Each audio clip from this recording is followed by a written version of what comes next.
cannot count water. Clear? And bottles can be written with a number. Yes, we have used number 5. So I have 5 bottles of water. We never say I have 5 waters. Hopefully that makes the sense. Clear? So what is uncountable then? Yes, hopefully that's quite simple now.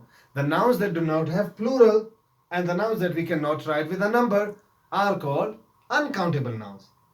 Can you give some examples of uncountable noun? Yes, you are right. Rice, because we never say rices. What if the rice is 1 kg, 2, 3, 4? We can count kgs, but we cannot count rice one by one. And what about water? Coffee? Yes, coffee is what? It is uncountable. And such other things. Pause the video and think about the different names of the uncountable nouns. This is your task. You have to complete it and mention it in the comment section in the below in the comment section, and also give some examples of the countable nouns. Hopefully that makes the sense. We can classify the nouns in one more manner. Yeah, there is one another type. Sorry, it's in my hand. We can classify the nouns into animate and inanimate. Animate and inanimate. Yes. What do you mean by animate and inanimate? What's the term giving you? What does this mean? Of course you are right. Animate, like animals. What do animals do? They have some animations. Yeah, you might have watched animation movies. So animate nouns that we use for those nouns, or simply you can say the names or the nouns that are used for living things. Clear? So the nouns that are used for living things are called animate nouns, and the nouns that we use for non-living things are called inanimate. Can you give some examples? Yes, of course you are right. Dr. Shoaib Kakar, who is standing before you, is an animate noun. However, the coat he wears is inanimate. The whiteboard is an inanimate noun. Markers, of course, are inanimate because they do not have any movement in them. So the nouns can be classified in this manner as well, like animate and inanimate. We can further classify the nouns in one more manner. Of course, there are different types, different ways to classify noun. Yes, there is one more classification you might have heard about, that is concrete and abstract. We have one more kind, that is abstract noun and concrete noun. Yes, what do you mean by concrete noun? We most oftenly consider concrete means to make something from, and some people call it material noun as well.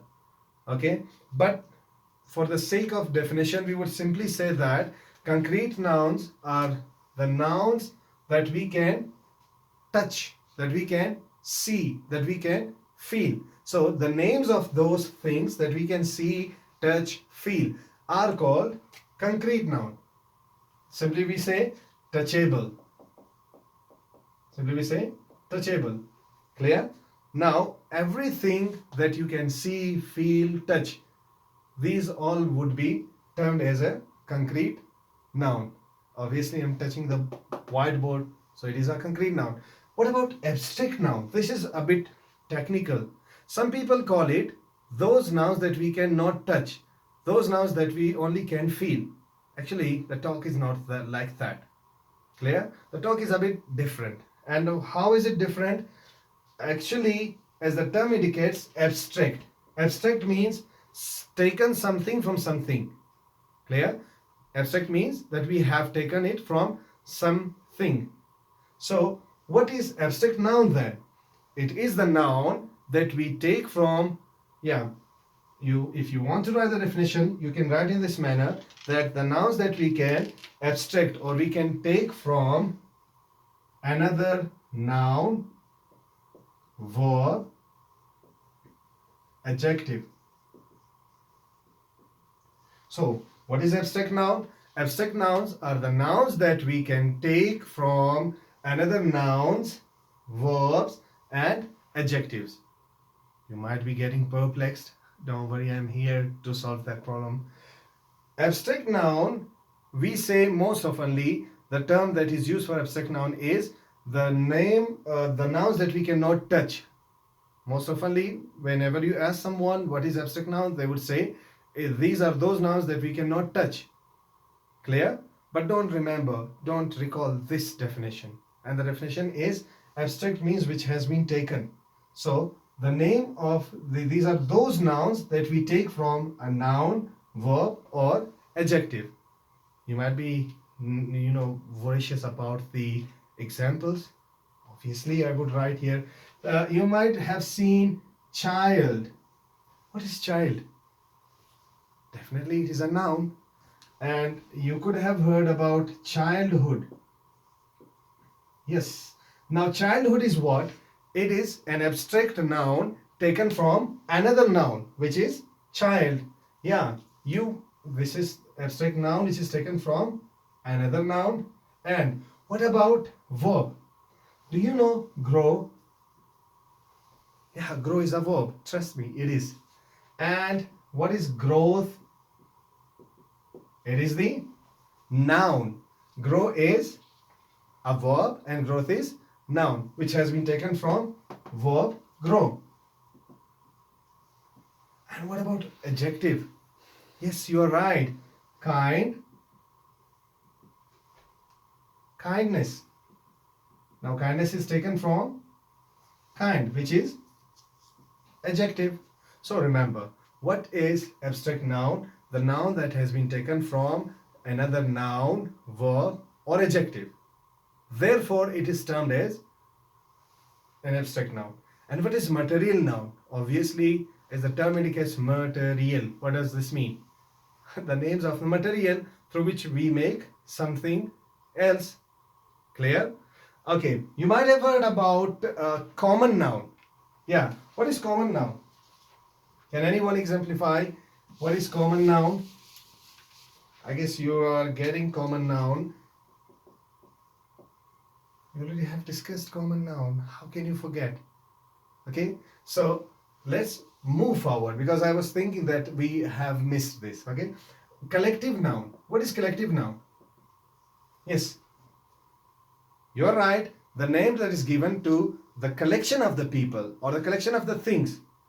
The name that is given collectively to a group of people or group of person, like group itself. Examples of collective noun are the names that are given to a set of people, a set of persons or things, such like team, army, police.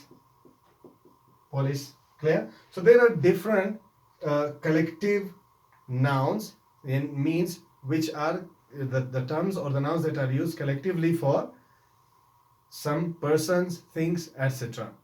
Hopefully this makes the sense. We have some more nouns. Yeah, definitely we have some more nouns, like you might have heard about neuter noun. Neuter. What is neuter noun? You are right. Neuter nouns such like neutral nouns. Okay, some nouns are neutral. They either show male or female, means that can be used both for male and female. Can you give any example? Yes, you are right. Neuter noun such like teacher, we use it both for male and female. And can you give another example? Yes, you are right. Parents, doctor, professor, and all such like. These all are what? These all are the neuter nouns. We would proceed with, stop.